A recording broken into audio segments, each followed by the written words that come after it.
সবাইকে শুভ সন্ধ্যা। আজকে আবার চলে এসেছি নতুন ভিডিও নিয়ে। আজকে আজকে আমি কথা বলবো, এই যে আমি এতদিন ধরে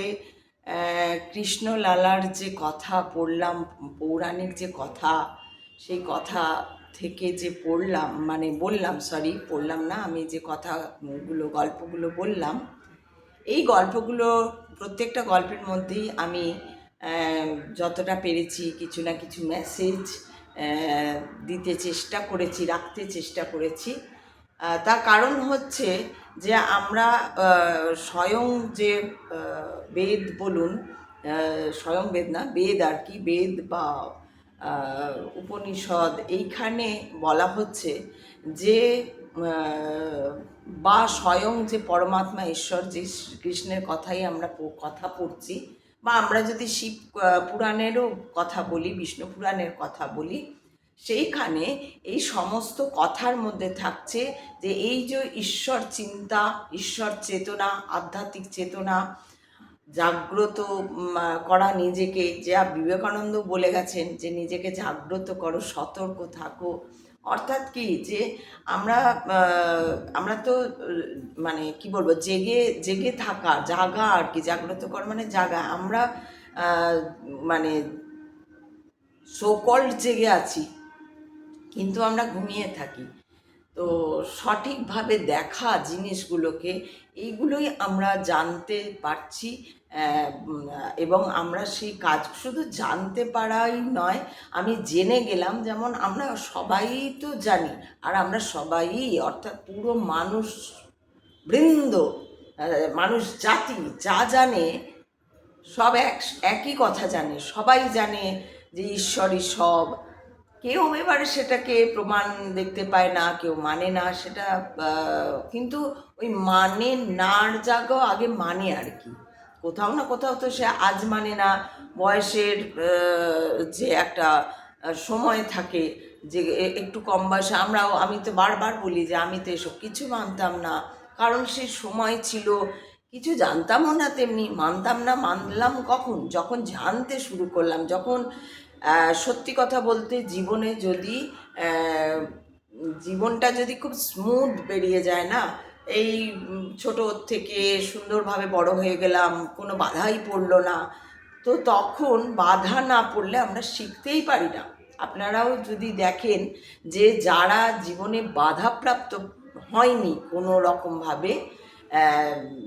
হয়তো মানে মারাত্মক রকম বাধাপ্রাপ্ত হওয়া, যেটাকে বলে যে আমার কেউ জমি বাড়ি কেড়ে নিল, আমাকে দিল না, বা আমাকে আমার পাওনা থেকে সরিয়ে দিল,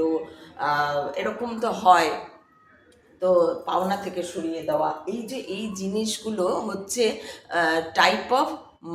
অবস্টাকল। কিসের অবস্টাকল না, জীবন, আমার যে মানসিকতার অবস্টাকল, আমার লাইফে চলার জন্য অবস্টাকল, যে আমি যে স্মুথলি লাইফটা চলে যাব, বেশ জন্মালাম, ভালো মন্দ একটা সুন্দর সচ্ছল পরিবার, পড়াশোনা করলাম, স্কুল করলাম, স্কুলিংয়ের পর চাকরি হলো তো করলাম, নাহলে ভালো ঘরে বিয়ে হয়ে গেল, বা ছেলেরা হলে চাকরি করলাম, চাকরি করে ভালো রোজগার করলাম, এটা হচ্ছে স্মুথ লাইফ। এটা হয় না তা না, অনেকেরই হয় লাইফে। আমি এমনও লাইফ জানি যে মানে পুরো স্মুথেস্ট লাইফ একদম, মানে তার একটাই লাইফে ঘটেছে, তার বাবা মারা গেছে যখন সে কলেজে শুরু করেছে পড়া আর কি, তখন তার বাবা মারা গেছে, এছাড়া কিন্তু তার লাইফে আর কোনো, তারপরে সে ছেলেটি ভালো স্টুডেন্ট ছিল, সে অবশ্যই তাকে তো তার বাবা থাকলেও ওটা করতে হতো, বাবা থাকলে হয়তো কলেজে নিয়ে যেত, ইউনিভার্সিটিতে নিয়ে যেত, বা অমুক জায়গায় করতো, বা যে ও যে অ্যাওয়ার্ড পেয়েছে সেই অ্যাওয়ার্ড ফাংশনে হয়তো বাবা যেত, সেটা হয়নি, বাট ওকে একা করতে হয়েছে ওই জায়গাটা, বা মা সঙ্গে ছিল সেটা, কিন্তু মারা তো সব জায়গায় যেতে টেতে পারে না, মেয়ে থাকলে মারা অনেক সময় নিয়ে টিয়ে যায়, যেতে হয়, সেটা আমাদের যা সমাজ ব্যবস্থা, সেজন্য মাদের অনেকটাই সঙ্গ দিতে হয় মেয়েদের। সেই ক্ষেত্রে আমরা ছেলেদের আবার অনেক ক্ষেত্রে একা ছেড়ে দিই। তো ওই ছেলেটির হয়তো সেটা হয়েছিল যত বড় হয়েছিল, এবং সে কাজ পেল, কাজ স্মুথলি টিল ডেট ওর ওর ওর লাইফটা যাচ্ছে একদম, ওই বাবা মারা যাওয়াটা ছাড়া ওর লাইফটা যাচ্ছে খুব স্মুথলি। তো এরকম হয় না তা না, হয়, কিন্তু কিন্তু এই স্মুথলি যাওয়ার কারণে এরকমও ব্যাপার হয়তো যে দেখা যাবে ওর জীবন বোধটা খুব কম। ও জানেই যে লোকে কী সাংঘাতিক কষ্ট পায়, হয়তো আমি বলছি, হয়তো সে জানতেও পারে, এবার যা তার বুদ্ধি সেরকম যদি থাকে, তার বুদ্ধিটা যদি মানে সে যদি খাটায়, আর মানুষের ব্রেন তো মারাত্মক জিনিস না, যদি খাটায় সে বুঝতে পারবে হ্যাঁ সত্যি আমার নয় হয়ে গেছে, কিন্তু অনেকের হয় না, এটাও বুঝতে পারবে। জেনারেলি হয় যে মানুষের যখন হয়ে যায় তখন অনেক মানুষই সেইটা আর বুঝতে চায় না যে ওর কেন হচ্ছে না বা হয় না, এই জিনিসটা আর কি। লাকে অনেক সময় লাক ফেভার করে না, সময় অর্থাৎ লাক অর্থাৎ সময় সাথ দেয় না। তো এরকম বিভিন্ন ধরনের ঘটনা ঘটে সেইটা। তো হয় এই স্মুথ যার, কিন্তু ম্যাক্সিমাম ক্ষেত্রে দেখা যায় যদি কারুর লাইফ খুব স্মুথলি চলছে তাহলে সে জীবন বোধ থেকে অনেকখানি পিছিয়ে এসেছে। তার জন্য তার কি হয়েছে, তার জন্য তার যে বিশাল কিছু একটা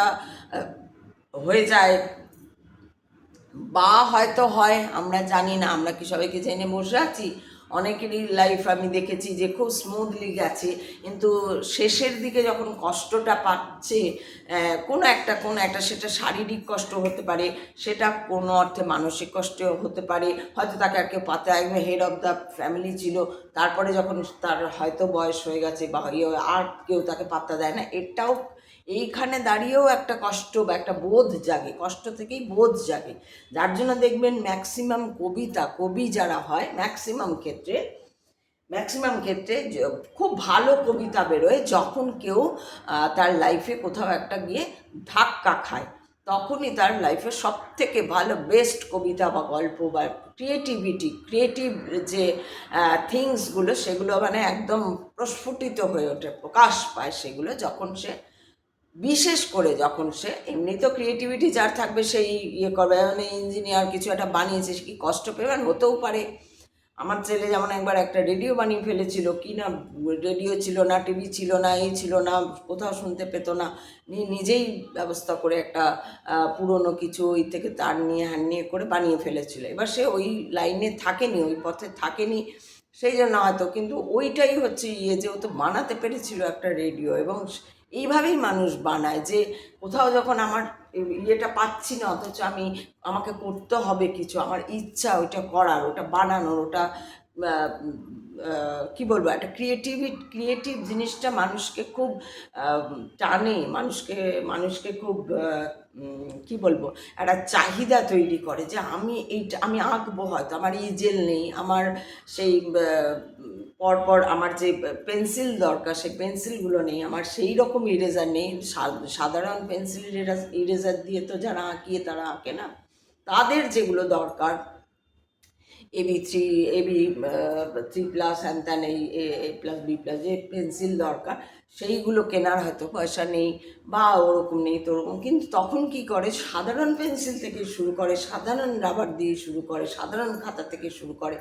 তারপর দেখা যায় সেটা যদি তার ন্যাক হয়, সেদিকে যদি সে যেতে যায়, তো সেইটা করতে করতে কোথাও একটা গিয়ে ও একটা জায়গায় দাঁড়িয়ে যায়, যখন একটা প্ল্যাটফর্ম পেয়ে যায় যখন, তখন গিয়ে এবার ও ইজেল কিনছে বা পেপারস, আদার্স সমস্ত ইকুইপমেন্টস যেগুলো লাগছে সেগুলো কিনছে বা সেগুলো নিয়েও কাজ করছে। ঠিক সেই রকমই আর কি, যেটা বলা যে লাইফে যদি কোনো রকম অবস্ট্যাকল না আসে, এটাও কিন্তু শাস্ত্রের কথা, বা এটাও যদি বলো যে পুরাণ কথা থেকেই কথা, এটাও শ্রীকৃষ্ণেরই কথা, যে অবস্ট্যাকল যদি না আসে তোমার লাইফ, বা অন্যান্য মহাপুরুষরাও এই কথাই মানে কনভে করেন যে তোমার লাইফ যদি খুব স্মুথ যায়, তার মানে জানবে কোথাও তো কিছু গণ্ডগোল আছে, তাই এত স্মুথ হয়ে যাচ্ছে। ইভেন এও বলা হয় যে এমন যদি হয় যে ধরো তুমি ভক্ত একজন, তুমি বলে ভগবান আমার একটা বাড়ি হয়ে যাক, আর দেখলে কিছুদিনের মধ্যে একটা বাড়ি হয়ে গেল, বা এবার একটা গাড়িও হয়ে গেল, ভগবান আমি এই বেড়াতে যেতে চাই অমুক জায়গায়, দেখো অমুক জায়গায় বেড়াতে গেলো, ভগবান আমার একটা ছেলে চাই, ছেলে হয়ে গেলো, ভগবান আমার একটা মেয়ে চাই, হয়ে গেলো, ভগবান আমার মেয়ের বিয়ে খুব ভালো হোক, হয়ে গেল। এই যে হয়ে হয়ে হয়ে হয়ে যাচ্ছে, কোথাও কোনো বাধা পাচ্ছে না। এবার যে আর হচ্ছে, সে কি ভাবছে, বাহ ভগবান আমার কত কথা শোনে। না, ভগবান কারুর হুকুমের চাকর নয়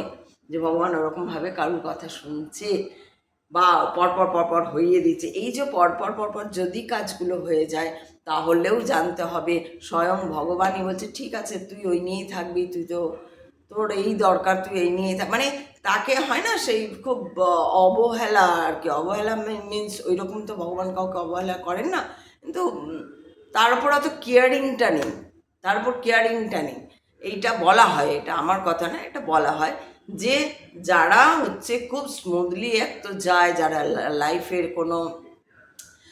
ওঠা পড়া কি ব্যাপার এগুলো নিয়ে তাদের কোনো মাথা ব্যথা নেই, তারা বোঝেও না, কারণ স্মুথলি লাইফ যাচ্ছে, ও আর কি চিন্তা করতো, আমি তো কে পড়ে, আমার সংসার তো ভালোই আছে, আমি আর কি চিন্তা করবো, কেন আমার শুধু শুধু ঠাকুরের ডাকতে হবে বা তাকে নিয়ে এই করতে হবে ওই করতে হবে, ভক্তি ভাব কেনই বা আনতে হবে, এইসব ফালতু। হ্যাঁ, কারণ দেখবেন ম্যাক্সিমাম ফালতু বলে যারা, ম্যাক্সিমাম যারা ঈশ্বরকে বিশ্বাস করে না, ঐশ্বরিক কোনো শক্তিকে, কোনো সেই ব্যাপারগুলোকেই, আধ্যাত্মিকতা বলুন ঈশ্বর বলুন, এরা যারা বিশ্বাস করে না, আপনি ভালো করে দেখুন যে সেই যারা বলছে তাদের লাইফ খুব স্মুথ যাচ্ছে, যার জন্য তারা ওই যে একটা তীব্র কষ্ট, যে মানুষরা খেতে পায় না, যার খুবই স্ট্রাগল লাইফ, শুধু খেতে পায় নাটাই স্ট্রাগল হয় না, স্ট্রাগল অনেক রকমের হতে পারে, যাদের লাইফে কোনো স্ট্রাগল নেই, খুব স্মুথ লাইফ গেছে, স্ট্রাগল হয় এখন হাত পা ভেঙে গেল, ওটা তো স্ট্রাগল নয়। বা কারোর সঙ্গে কোনো দিন ঝগড়া লাগলো, পাশাপাশির সঙ্গে খুব ঝগড়া লেগে গেছে আর মিটমাটি হচ্ছে না, ওটাও কিন্তু স্ট্রাগল নয়। স্ট্রাগল যেটাকে বলে, অ্যাকচুয়াল স্ট্রাগল যেটাকে বলে, সেই স্ট্রাগল যাদের লাইফে নেই তারাই কিন্তু ঈশ্বরকে অমান্য করে। কিন্তু আবার তারাই খুব বিশ্বাস করে যারা লাইফে ধাক্কা খেয়েছে, জীবনে অনেক ধাক্কা খেয়েছে, জীবনে অনেক বিশ্বাসঘাতকতার সম্মুখীন হয়েছে, খুব বিশ্বাস করেছে কাউকে, নিজের লোককে, তারপরে ঠকে গেছে, রাম ঠকা ঠকেছে, তখনই তো দাঁড়ায় ঈশ্বর, তখনই তো ঈশ্বর চোখে আঙুল দিয়ে দেখাতে চায় যে এই দেখো, এর ওপর তুমি বিশ্বাস করে দেখো, কার ওপর তুমি বিশ্বাস করছিলে, কাকে তুমি দেখেছিলে। তাই বিশ্বাস করো বা ভালোবাসো বা তোমার খুব তুমি খুব দানি হও বা যাই হও, এই যাই করো না কেন জীবনে, এগুলো খুব দেখে শুনে করার কথাই আমরা জানতে পারছি। আরেকটা কথা আমরা জানতে পারছি, এই যে আমরা লীলা কথা পড়লাম, লীলা কথা থেকে আমরা আরেকটা কথা জানতে পারছি যে ঈশ্বরের কিন্তু বারবার দেখানো হচ্ছে ঈশ্বরের কোনো নিয়ম নেই, ঈশ্বর স্বয়ং কখনো বলছে না তোমাকে ওই জলে হাত ধুতে হবে, তোমাকে চান করতে হবে। ওই জন্যই কালকের ওই গল্পটা পড়লাম। আমরা যতটুকু গল্প এখনো পর্যন্ত পড়েছি, যতটুকু কথা, গল্প বলবো না, ছোট ছোট কথা বলে, এগুলোকে পুরাণের লেখা কথা, সেই কথা আমরা যতটুকু পড়েছি সেইখানে আমরা জেনেছি কি যে ঈশ্বর স্বয়ং কিন্তু কখনো কাউকে কিচ্ছু কোনোভাবে যে তুমি এটা করেছো দাঁড়াও তোমাকে শাস্তি দেওয়া হবে, বা তুমি ওটা করেছো দাঁড়াও তোমাকে অমুক কর, বা তুমি এটা করেছো খুব ভালো কাজ করে তোমাকে প্রাইজ দেবো, খুব তুমি তো একদম বিশাল, একদম এসো এসো তোমাকে গলায় জড়িয়ে ধরি, ঈশ্বরের এরকম কোনো ব্যাপার নেই। ঈশ্বর বারবার একটা দিকে ইনসিস্ট করে মানব জাতিকে, কারণ ঈশ্বর স্বয়ং আমাদের মধ্যে রয়েছে, ঈশ্বর প্রাণীর মধ্যে রয়েছে, সকল প্রাণীর মধ্যে তার অংশবৎ আমরা, সেই জন্যই আমাদের বলে ভাই আসলটার দিকে তাকাও। আসলটা ধরো তালের বড়া খাচ্ছে, এবার তালের বড়াতে কি করো তুমি, তাল দাও, হয় একটু আটা দাও, হয় একটু চাল গুঁড়ো দাও, নারকেল দাও, চিনি দাও, এতগুলো ইনগ্রেডিয়েন্টস থাকে, তারপরে গিয়ে আমরা তালের বড়া। কিন্তু তালের বড়া বললে আগে তালের দিকে আগে তাকাতে হয়, তো তো ওই আর কি, তখন তুমি ওই নারকেল, অমুক, চিনি, কালো জিরে বা মৌরি বা যাই দাও, আটা দাও, ময়দা দাও, চালগুড়ি দাও, নারকেল দাও, চিনি দাও, গুড় দাও, বাতাসা দাও, যাই দাও, ওই ওই ইনগ্রেডিয়েন্টসগুলোর দিকে আমরা, ইনগ্রেডিয়েন্টসগুলো কিন্তু আমাদের মনে পড়ে, কিন্তু মেন জিনিসটা হচ্ছে তাল। তো ধরে নাও ঈশ্বর একটা তাল, আমরা সব তালের বড়া আর কি। তাদের মধ্যে কেউ কালো জিরে, তাদের মধ্যে কেউ চিনি, তাদের মধ্যে কেউ গুড়, তাদের মধ্যে কেউ নারকোল, তাদের মধ্যে কেউ আরও অন্য ইনগ্রেডিয়েন্টসগুলো এই রকম। ব্যাপারটা হচ্ছে এই রকম। আর ঈশ্বর কি না, আমরা ওই তালেরই অংশ হয়ে গিয়ে তালের বড়া হয়ে যাচ্ছে। কতটুকু থাকে একটা গোটা তাল, আর তার সঙ্গে তালের বড়াতে কতটুকু তাল থাকে। এটা তো আমি একটা ফর এক্সাম্পল এটা আমি বলার চেষ্টা করলাম, যদি তোমাদের কারো বুঝতে অসুবিধা হয়। তো ঈশ্বর হচ্ছে এরকম, ঈশ্বর ওই জন্য ঈশ্বর ওই মানে তাল মানেই তালের বড়া, তালের বড়া মানেই তাল। ঠিক আমাদের সঙ্গে প্রাণীদের, যে কোনো প্রাণী কীট পতঙ্গ সব সব যা কিছু লিভিং, নন লিভিং তো মানুষই বানিয়েছে, নন লিভিংগুলো যেগুলো, কিন্তু যে লিভিং যে জিনিসগুলো যে নড়াচড়া করে প্রাণী বা বলা হয়, সেই সমস্ত কিছুই কিন্তু ওই ঈশ্বর থেকে আসছে, ঈশ্বর থেকে এসেছে। দেখো চুল এসে আটকে আছে, তো ঈশ্বর থেকে এসেছে। তো সেই জন্যই এইভাবে আমি বলা হচ্ছে, ঈশ্বর কিন্তু কখনোই তোমাকে বলছে না যে তুমি পুজো করো, তুমি এতটার সময় চান করো, তুমি ততটার সময় চান করো, তুমি আরও চান করো, তুমি গঙ্গা জল নাও, তুমি যমুনা জল নাও, তুমি ভাগীরথী না জল নিলে হবে না, তোমার তুলসী পাতা নিলে হবে না, তোমার বেলপাতা নিলে হবে না, বা এটা লাগবেই তো লাগবেই, ওটা এতটুকু চাই 3 গ্রাম চাই তো 3 গ্রাম চাই, অমুকের সঙ্গে একটুখানি সোনা মেশাতে হবে, তমুকের সঙ্গে একটুখানি রূপো মেশাতে। এইগুলো ঈশ্বর যদি বলো, স্বয়ং পরমাত্মা ইউনিভার্স, তার এরকম কোনো নিয়ম নেই। কিন্তু সে আবার বারণও করছে না, যার জন্য বলছে যে কালকের গল্পতেই আমি বলেছি যে হ্যাঁ তুমি তো চান করো না, কিছু না, এসে দাঁড়িয়ে যাও, কোথায় কোথায় ঘুরে বেড়াও, কার কার ঘাড়ে চেপে তুমি ঘুরে বেড়াও, আর এসে দাঁড়িয়ে যাও, আর আমাদের জন্য যত নিয়ম না, এই যে বলছে, এটা দিয়েই বোঝা যাচ্ছে তার মানে ঈশ্বর কিন্তু কখনো বলছেন না যে তোমরা এইগুলো করো। তো মানুষ যে তখনকার দিনের মানুষ মানে মানে তারা বুঝেছিল, তারা দিব্য দৃষ্টি অর্থাৎ ধ্যানের মধ্যে দিয়ে তারা সমস্ত জগতের যে সিস্টেম যা কিছু তারা দেখতে পেয়েছিল। যার জন্য বলা হয় এই যে সনাতন ধর্ম, এই যে ভারতীয় সংস্কৃতি কোনটা না, ওই যে হাজার হাজার বছর আগে যে মুনি ঋষিরা ধ্যান যোগের মাধ্যমে যা দৃশ্য যা কিছু তারা দেখেছিল তাদের দিব্য দৃষ্টিতে, সেগুলোই তারা লিখে লিখে গিয়েছিল, সেগুলোই পরে আমাদের সেগুলোই আস্তে আস্তে লিপিবদ্ধ হয়েছে, এবং সেই লিপিবদ্ধতার মধ্যে দিয়ে সেগুলো পরে আমরা জেনেছি। তাই একদম হয়তো সঠিকও জানা যায় না, যার জন্য পুরাণে সবসময় বলা হয় হয়তো হয়তো হয়তো, কোনো সালের ঠিক বলা হয় না, কোনো বয়সের ঠিক বলা হয় না। তো যেমন কৃষ্ণ যখন মথুরা চলে যাচ্ছেন, তখন কোথাও লেখা আছে তাঁর বয়স 15, কোথাও লেখা আছে তিনি একাদশ বছর বয়স আর কি, মানে 11 বছর বয়স আর কি। তো এইরকম আর কি বিভিন্ন রকম মতভেদ রয়েছে, কারণ একজনই কোনো মুনি ঋষি এগুলো দিব্য দৃষ্টিতে যোগায় দেখছেন তা নয়, বিভিন্ন মানুষ দেখছে, কিন্তু কথা মোর অলমোস্ট একই থাকছে, সার কথা কিন্তু অলমোস্ট একই থাকছে। সেই জন্য এই যেটুকুনি আমি বলেছি সেইটুকুনির মধ্যে দিয়ে আমরা কি শিখেছি না, ঈশ্বর কোনো নিয়ম বলে যাননি, আবার তুমি যে নিয়ম করবে না তা নয়, কিন্তু কোনো বন্ধনেই তুমি ফেঁসে যেও না। আমার অহংকার নেই এইটাও যদি আমার মধ্যে আসে, তো এই বন্ধনেই আমি না ফেঁসে যাই যে আমার অহংকার নেই, ওইটাই আমার অহংকার হয়ে গেল যে আমার অহংকার নেই, আমি খুব সহজ সরল, এটাতেই আমি না ফেঁসে যাই। বা ধরো কেউ আমার প্রশংসা করছে, সেই প্রশংসাটাকে নিয়েই আমি একটা অহংকার, আমার তো সবাই, এরপর যখন দেখবেন এরকম আপনারা দেখবেন এরকম লোক আছে, আমার সঙ্গে তো এরকম হয়েছে অনেকবার, তুমি বললে প্রথম, আগেতেও কেউ কোনো দিনও বলেনি, বা হয়তো আমিও কখনো কাউকে বলছি ভাই, আমি অবাক হয়েছি, বলিনি হয়তো, যে ভাই এরকম তো জীবনে প্রথম শুনছি যে আমি নাকি এরকম, হয়তো এত বছর কাটিয়ে এলাম কোনো দিন এরকম শুনি। কেন হয় না, ওটা শুনতে শুনতে শুনতে শুনতে শুনতে শুনতে আমাদের মধ্যে একটা অহং তৈরি হয় যে আমি বেস্ট। কিন্তু আমার কথা হচ্ছে আমাকে কখনোই নিজেকে ইনসিকিউরিটির মধ্যে ফেলবো না যে মানে আমি বেস্ট নই, আমার দ্বারা কিছু হবে না, no, absolutely not. I should be watch,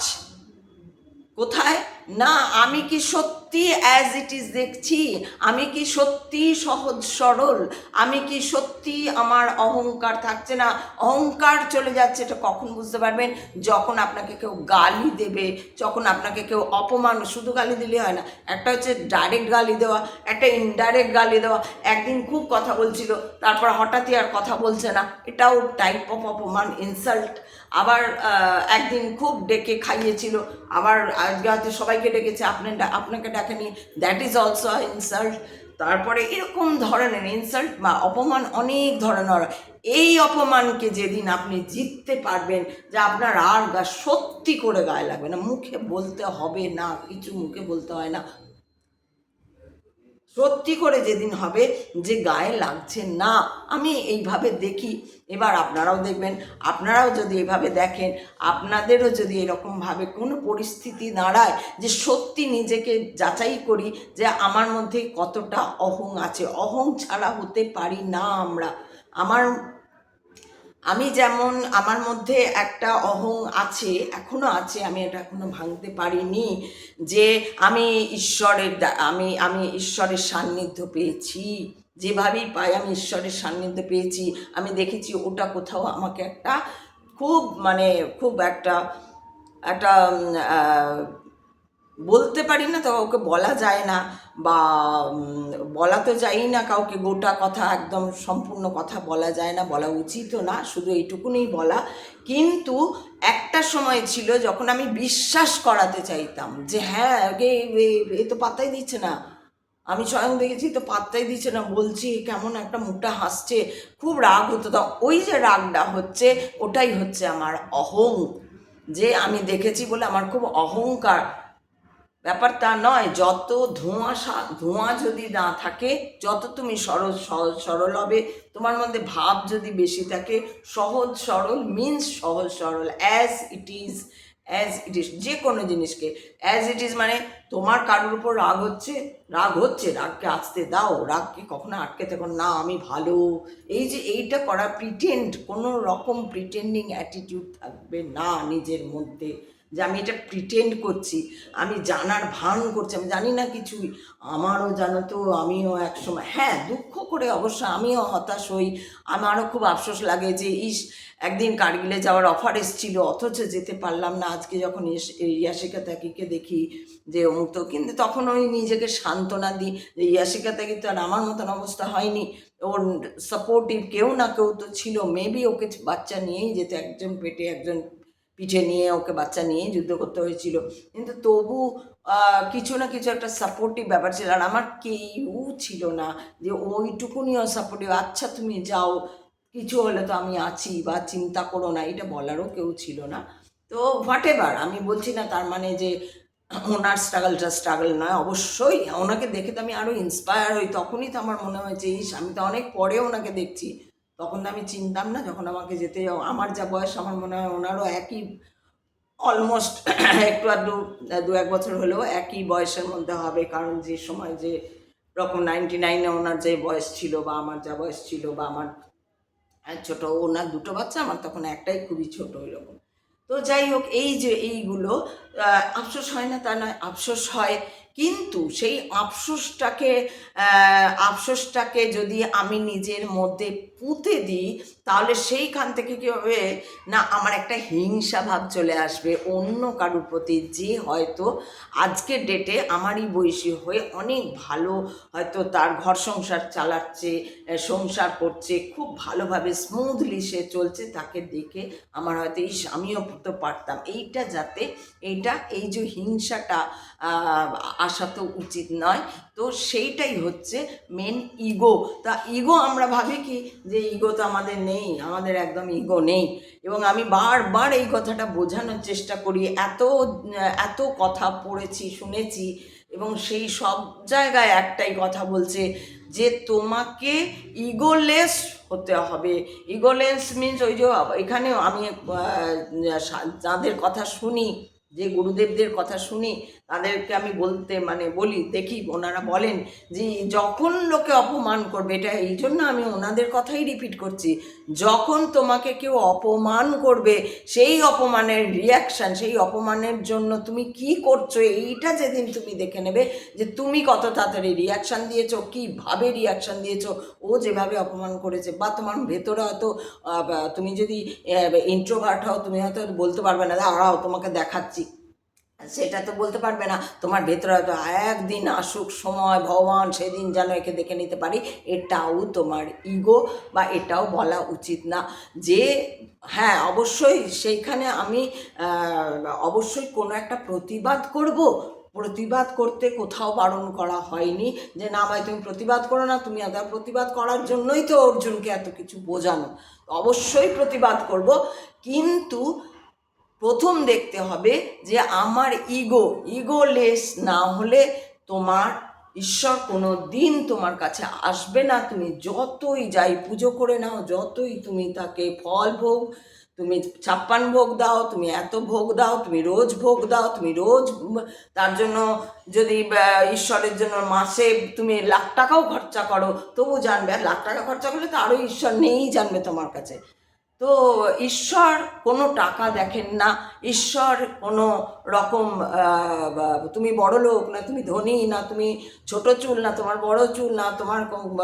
কত গয়না আছে ব্যাংকে, এটা মানুষ দেখে, ঈশ্বর দেখেন না। ঈশ্বরের একমাত্র চাই সহজ সরলতা আর ভাব। যে সহজ সরলতা কেন বারবার বলি না, আমি না সত্যি করে চাই যে ওই সহজ সরলতা ব্যাপারটা না আবার ফিরে আসুক, যেটা আমরা খুব ছোটোবেলায় আমাদের যে বাড়ির আমাদের চারপাশে আর কি, বাড়ি মিন্স আমাদের চারপাশে যে কালচার ছিল সেই কালচারে এই সহজ সরলতাটা খুব ভালো খুব স্ট্রং ছিল, যেটা আজকে একদম মাইনাসে চলে গেছে। এখন বললাম না আপনাদের, আমি বারবার বলি এখন কেউ কারুকে বাড়িতে ডাকে না, বাড়িতে ডাকলেও বড় জোর আধা ঘন্টা, খুব বেশি হয়ে গেলে আধা ঘন্টা, তারপরে দেখবেন চোখের ইশারা হচ্ছে। এবার এমন একটা অ্যাটমসফিয়ার তৈরি হবে, সিচুয়েশন তারা তৈরি করবে যে আপনি বুঝে যাবেন এবার আপনাকে উঠতে হবে। কিন্তু আগে চিন্তা করুন তো এরকম ছিল, সন্ধেবেলায় পড়তে বসেছি, এত বড় বড় বাটি করে মুড়ি মাখা রয়েছে, ওই পাড়া থেকে কেউ কাকিমা আসছে, কেউ জেঠিমা আসছে, গল্প করছে, আমরা কিন্তু পড়ছি, পড়া আমাদের ঠিকই হয়ে যাচ্ছে, ওর মধ্যেই আমাদের পড়া হচ্ছে, আমাদের জন্য আবার আলাদা ঘর পড়া হচ্ছে না, এইসব ন্যাকামো আমাদের সময় থেকে শুরু হয়নি, হয়েছিল তার ঠিক পরের জেনারেশনটা থেকে এইসব ন্যাকামো একটু একটু, বা আমাদের জেনারেশন থেকেও আমি বলবো, আমাদের জেনারেশন থেকেও একটু একটু করে শুরু হয়েছিল, তখন এইগুলো খুব নিন্দনীয় ছিল বাজারে, যেই দেখো পড়া হচ্ছে না নাকি তাই জন্য আলাদা ঘর, হোয়াটএভার সেইটা আমি যাচ্ছি না। আমি মেনলি যাচ্ছি যে এতগুলো যে কথা পড়লাম, পুরাণের গল্প কথা যে বলা হলো, এইখানে ঈশ্বরের ভাব দেখানো হয়েছে, ঈশ্বর নিজে কত সরল সেটাই উনি প্রতীকী হিসাবে আমরা দেখছি। অর্থাৎ আমি যদি ওরকম হতে চাই আমাকেও অতটা সরল হতে হবে, যে এদিকে বদমাইশিও চলছে কিন্তু সমানে, কেউ যদি প্রভাবতী যেমন কুয়ের দাঁড়িয়ে বলছে তোমাদের ঘরে সব লালা যায় চুরি করে, আমার বাড়িতে কোনো দিন চুরি করতে আসেনি বাবা, আমার ঘরেও পারবেই না চুরি করতেও জানবেই না কোথায় রাখি, ও হাতই পাবে না। যেই না চ্যালেঞ্জ ছুড়ে দিল অমনি ওরই দেওর গিয়ে কৃষ্ণর বন্ধু ওকে লালাকে বলে, লালা জানো তো আমার ভাবি এই বলছে, চল দেখাচ্ছি মজা, দাঁড়িকে তুমি তোমার ঘরে যাবে না বলে তো তার একদম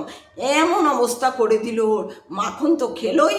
চুরি তো করলোই সবাইকে নিয়ে, প্লাস সারা ঘরে মাখন ছড়িয়ে যাতে ও উঠে দাঁড়াতে হবে। লাস্টে কী করলো, লাস্টে যখন প্রভাবতী সত্যি খুব দুঃখ পেল ওই ঘটনাটায়, কারণ কি ও যশোদার কাছে নিয়ে যেতে নিয়ে কৃষ্ণকে ধরেছিল, লালাকে ধরে ও যশোদার কাছে নিয়ে যেতে চাইলো, যশোদার কাছে গিয়ে যখন পৌঁছচ্ছে তখন দেখছে ওটা লালার হাত নয়, ওটা ওরই দেওরের হাতটাও ধরে আছে, ওর এতটা ঘোমটা তাই ও দেখতে পাচ্ছে না। উল্টে যশোদা ওকে বললো, এই তুমি শুধু শুধু আমার লালার ঘাড়ে চোর বদনাম দিচ্ছ, এই তোমাদের লাঠি দিয়ে মারবো, এই করবো সেই করবো। ওর খুব খারাপ লাগলো। ব্রজবাসীও এই যে লীলা হতো, ব্রজবাসীও যেন এই লীলায় মজে গেছিল, সেইগুলো দেখে। এরপরে আমি কালকে আমি আসব যে মথুরা যাবার সময় এই ব্রজবাসীর কি অবস্থা হয়েছিল, যখন কৃষ্ণ ওই কোথাও বলা হচ্ছে 11 বছর, কোথাও তখন ওর 13 বছর বয়স বলা হচ্ছে, অর্থাৎ 13 বছর। তো কিন্তু সেটা থাক, আসল কথাটা যে যখন, অর্থাৎ কি অদ্ভুত প্রেম এই ব্রজবাসীর তার প্রতি, কিন্তু তারা ভগবান কোনোদিন মানল না। এই কৃষ্ণ অনেকবার করে ওদেরকে বোঝানোর চেষ্টা করলো, আমি ভগবান, আমি ভগবান। মানে স্বয়ং ভগবান সেইখানেই আপনার মনে হবে, আপনি চট করে নিজেকে বলতে পারবেন না আমি ভগবান, আমি সব লীলা করছি,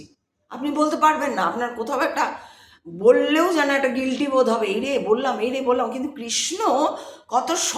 স্পন্টেনিয়াসলি, ইমিন নট স্পন্টেনিয়াসলি, ও ও ও যে ভগবান, এবং ও সেটা খুব মানে ও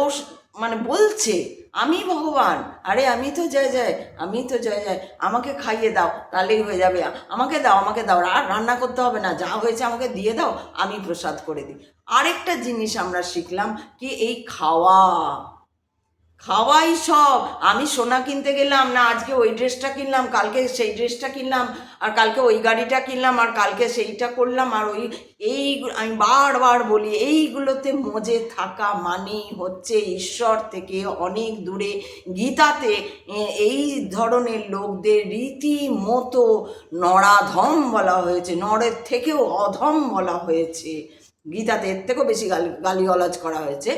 যে গীতাতে রীতিমতন বলা হয়েছে নরাধম, এরা মানুষের যোগ্যই নয়, এরা পশুবৎ,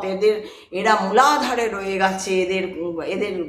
আবার সেই 84 লক্ষ জনই পার, মানে যে মানুষটা আজকে ধরুন আমি মানব হয়ে জন্মেছি, তার মানে হয় আমি ওই 4 লক্ষর মধ্যে রয়েছি, হয় ঈশ্বর চিন্তা এর আগেও হয়েছিল, এই জন্মেও হচ্ছে, এই জন্মেও আমার শিক্ষা পূর্ণ না হলে আমি আবার পর জন্মে, আবার কোনো একটা জন্মে মানুষ হয়েই জন্মাবো। কিন্তু যদি আমি একদম ঈশ্বরকে তুচ্ছতাচ্ছিল্য করি, ঈশ্বর মানে সুপ্রিম পাওয়ার, যার জন্য আমাদের জন্ম, যে সৃষ্টি ইউনিভার্স, সেই ইউনিভার্সকে যদি আমরা তার তুচ্ছতাচ্ছিল্য করি, সমস্ত কিছু হচ্ছে ইউনিভার্স সৃষ্টি করেছে, সে সৌরমণ্ডলী হোক, আর সে অমুকই হোক, আর সে কী হোক, সে সব জানে, তার সমস্ত কিছু নখ দর্পণে। এইবার যারা এটা মানছে না, যারা অনেক কিছু বলছে, মানতে চাইছে না, বা ওই একদল হচ্ছে মানে না, কিন্তু আবার অন্য রকমের ব্যাপার নেই, ঠিক আছে মানে না, আবার একদল হচ্ছে মানি তো নাই, না বাবা আমি আপনাদের তো আমি বলেইছি যে আমি যখন কথা করতে চেয়েছি ঘরে, না বাবা আমরা ওসব বুঝি না, এই যে বুঝি না বলে নিজেদেরকে আলাদা করে নিয়ে, শুধু আজকে ওই জামাটা কিনলাম, কালকে সেই শাড়িটা কিনলাম, কালকে সেই গয়নাটা কিনলাম, এই যে মূলাধারে পশুবতে হয়ে থাকা, এর জন্য এই যে মানব জন্মটা বিফল হয়ে গেল, এরপর তাকে আবার ওই শুয়োরের জনিতে জন্ম নিতে হবে, বা টিকটিকি, গিরগিটি, আরশোলা, ছুঁচো, ব্যাং, কোনো একটা জনিতে তাকে আবার জন্ম নিয়ে আসতে হবে। এই কথা, আমার কথা যদি আপনারা বিশ্বাস নাও করেন, আপনারা পুরাণ, সমস্ত পুরাণ বা সংহিতা বা যে কোনো কাব্য উঠিয়ে, সাহিত্য উঠিয়ে এই কথাগুলো আপনারা দেখে নিন, তাহলে আপনাদেরও বুঝতে সুবিধা হবে। আজকে এরকম করে বললাম, কালকে এরই পার্ট নিয়ে আবার এগিয়ে যাব একটু কথাটা, আর তার সঙ্গে শুরু করব যে কৃষ্ণের এবার মথুরা যাবার সময়, কারণ লীলা তো এরকমভাবে চলতেই থেকেছে শুরু থেকে শেষ, তো কালকেও আমি এইভাবেই আসব, এবং কালকে আমি বলবো মথুরায় যাবার সময় সেই ব্রজবাসীর যে প্রেম, সেই প্রেমের যে সেটাও একটা রাসলীলা, সেই রাসলীলার গল্প আমি তখন বলবো। আজকে আসি, নমঃ ভাগবতে বাসুদেবায়, নমঃ পার্বতী পতে, হর হর মহাদেব, শিব শম্ভু। ভালো থাকবেন সবাই, সুস্থ থাকবেন, সুন্দর থাকবেন।